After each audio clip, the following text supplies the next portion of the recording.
What is going on, everybody? Welcome back to Locked in Sports. Bring you my 6 best bets for today, Tuesday, April 2nd, in the NBA. Got a lot of picks today that I really like. Feel really confident in this 6-0 sweep. But before I hop into the picks, we got to hop into the recap. And before the recap, I just want to say that if you're watching these videos a lot and if you're making money with them, which, let's be fair, I know you are because I have a great record here on the channel. Don't know it off the top of my head, but it will be in the description down below. Then consider subscribing. Yeah, you can turn on notifications to let's get notified when new videos drop. And I try to get out videos before lines change because lines like to change and just sort of mess up our betting odds. So sooner you watch the video, sooner you place your bets, the better lines you get. And as always, leave a comment and a like. You guys have been going really crazy recently with the new subscribers and the likes and the comments and everything. And it means the world to me. So thank you very much. Thank you for helping this channel grow. And I'm going to keep pumping out great picks for you all. Now into a recap for yesterday. A 3-2 day. Not going to complain about that. I like that. It's a winning day for us. Always going to take a winning day. What hit, what didn't, and who didn't play? Well, Jaylen Brown didn't play. Um, Too bad, because I think if he had, he definitely would have gone under considering how bad his sprained hand is. So I still like the pick, but I mean, obviously he didn't play, so it doesn't matter. But what hit for us? Well, Miles Turner went under on his rebounds line. He made us sweat a bit because he got to 6, I think, pretty early in the third quarter. We had him for under 7.5, but then nothing for the rest of the game. Great. It was a blowout. So I don't think he saw the court much in the fourth quarter, if at all. Dorian Finney-Smith for over 1.5 first quarter points. He had 3. Great. Just easy locked in bet there. After Jaylen Brown went out, that was probably my favorite bet of the day. And Paolo Banchero for under 21.5 points. He had, I believe, 12 at the half, dropped a 3 at the very beginning of the third quarter, and then nothing else for the rest of the game. Completely dry. In a really close game, too. 104 to 103. Really surprising to see Banchero just do nothing, but hey, happy about it. He went under. Now, what didn't hit for us? Well, Tyrese Halliburton. He went over his assist line. We had him for under. He had 13. Uh, yeah, I was sweating that one. Looked like he might go under. He was hovering at 8, 9 for a while, and then just got a bunch of assists in a row, went way over the line. Unfortunate for us, but it happened. And Kevin Durant for over 24.5 points. He went under. Devin Booker, man. Devin Booker is such a ball hog against the Pelicans. Actually, I can't even say that because he dished out a ton of assists too. But yeah, Devin Booker was taking most of the shots, scoring most of the points. He dropped a 50 bomb. So unfortunate. I wish I had backed one of my other bets from that game instead because I took Trey Murphy in the cutting room floor picks. He went over, that hit. And took Bradley Beal in the cutting room floor picks for under. He went under, that hit. So unfortunate that Kevin Durant was the one that I put in the main section, but it's just one of those things where Devin Booker played a lot. So yeah, long-winded recap today. Sorry about that. Just had a lot to say about those games. But with that out of the way, let's hop into today's picks.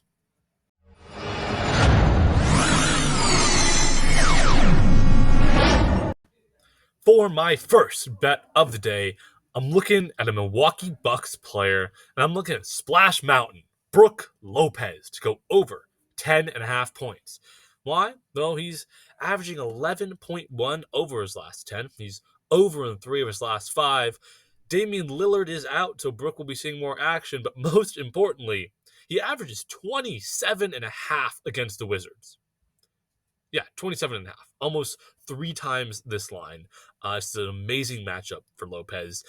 Of course, Dame being out is even better, and he's just been hitting this really consistently.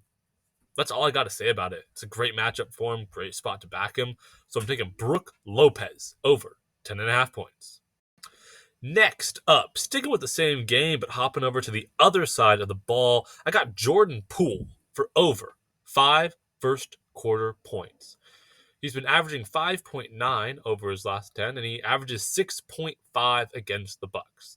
Plus, there's blowout potential here, so I like backing him for the first quarter. If you want to take him for the full game, you can. I know these lines seem pretty close to his 5 first quarter points line, but thing is, just there's a lot of Wizards players out. Jordan Poole is seeing a lot more action, and he historically does really well against the Bucks, or at least this season he's been doing very well against the Bucks. I think this is the first quarter where he can go in, he can pop off, he's going to be the main scorer for the Wizards. Yeah, he's going to be their main guy here. He can definitely clear 5 points. I think at worst case, this line pushes, but I'm really confident in Jordan Poole for over 5 first quarter points. For my next pick, I'm looking at the New York Knicks, and I'm taking Miles McBride for over 13 and a half points. Why? Well, he's been averaging 15.3 over his last 10, and he's over this in 3 of his last 5 games. The only 2 where he didn't go over, well, he had 13 in the game where Dante DiVincenzo was going crazy and breaking the Knicks' all-time three-pointers and game record, and he had 7 in the game where Brunson was going crazy and dropped 61. Yeah, McBride's been over this in every game recently where a Knicks player hasn't been going crazy and breaking some record. And statistically speaking, it's not going to happen this game. It happening twice recently, I think, really works in our favor because the line's lower than it should be, and the Knicks will be playing like they normally do, and McBride will be going over this line. Additionally, he dropped 9 against Miami previously, which might sound bad, but that was when he was playing 10 minutes a game. Now he's playing 37, almost 4 times more. So, yeah, I think he can clear this line easily. If he can drop 9 points in 10 minutes against the Heat, he can drop 14 in 37 without a sweat. So I'm locking in Miles McBride for over 13 and a half points. Now, sticking with the same game, but hopping over to the other side of the ball again, I'm taking a Heat player. That's Nikola Jovic for over 7.5 points. You guys know I love backing Jovic. He's been doing great recently, um, and yeah, he's been averaging 8.8 over his last 10, and he's over this in 4 of his last 5 games. So over in 4 of last 5 is always a great spot to back a player. Um, the one risk here is that he hasn't played full minutes against the Knicks before. So he's only played 1 minute against them all season, scored 0 points in that 1 minute. Very irrelevant stat. But I think that Jovic not having experience against the Knicks works in his favor. Because this is a matchup where Jimmy Butler has been doing great recently. He's been dealing with an illness and whatnot. So I think Jovic is going to be seeing more time with the ball, more action, more shots, and I don't think he's going to be the main focus of the Knicks at all because he's never been a problem for them. They'll be putting their focus on Jimmy Butler, on Bam Adebayo, and Jimmy, who hasn't been playing well because he's been sick, been out of it, isn't going to be seeing the shot. It's going to be Jovic, and he's going to have a lot more wide open looks than he should, just because the Knicks aren't going to know what hit him when Jovic comes for him. So, yeah, I like Nikola Jovic for over 7.5 points. Now, for my last 2 picks, I'm hopping over to the Kings versus Clippers game. We're doing one player from each team again, just how it worked out today. It's a fun little format. But I'm taking Ivaca Zubac for over 10 points? Question mark, because I checked as I was recording this video and his points line disappeared on me. So it may be 10, it may be 10.5 if this segment is still in the video. His points line is right there, and whatever it is, I like it because it's still here. So yeah, well, how's he been doing recently? Well, he's been averaging 11.2 over his last 10. He averages 12 against the Kings, and he's over this in 4 of his last 5. So yeah, Ivaca Zubac is a player that I normally like taking his unders, but right now he's just really consistently been getting 11 points or more. So if this line comes out at 10 or 10.5, I like grabbing it. Zubac's just been really consistently going over that. So yeah, Ivaca Zubac for over 10.5 points, whatever it says right there. For my 6th and final pick of the day, I'm hopping over to the Sacramento Kings, and I'm taking a player who's been breaking out recently, really starting to make a name for himself. It's Keon Ellis for over 13.5 PRA. Why? Well, he's been averaging 8.7, 3.9, and 1.8 over his last 10. Pretty well above this line. He over this line in 4 of his last 5 games. Again, when I can back a player who's gone over in 4 of 5, I like that spot. We've got 3 of those picks today. Just love when I get good lines like that and I can give them out to you guys. And Ellis hasn't really played full minutes against the Clippers yet. but he's been so consistently going over this line, and it hasn't really been close. He's been going over it pretty handily, so I like backing him here. I think he easily goes over 13.5 PRA. All right, those were my 6 best bets for today, Tuesday, April 2nd, in the NBA. Now, this is a section of the video where I normally hand out my cutting room floor picks. All the extra picks I dig up but don't put in the main section, but honestly, I don't have any today.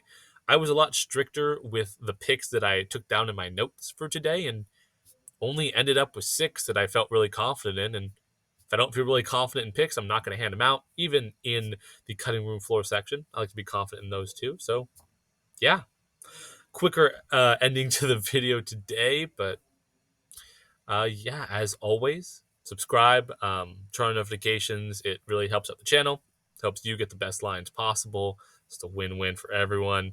And leave a comment with your own picks and parlays down below. I love seeing what you guys are taking. I'm a big parlay fan. I parlay most of my picks, honestly. So the 2-2-2 for 3-game sort of format with the picks today works out great for me because that's 3 fun parlays. But let me know what parlays you guys are taking. If you like parlays or what straight bets you're taking. And as always, leave a like. The channel's been growing really, really crazily recently.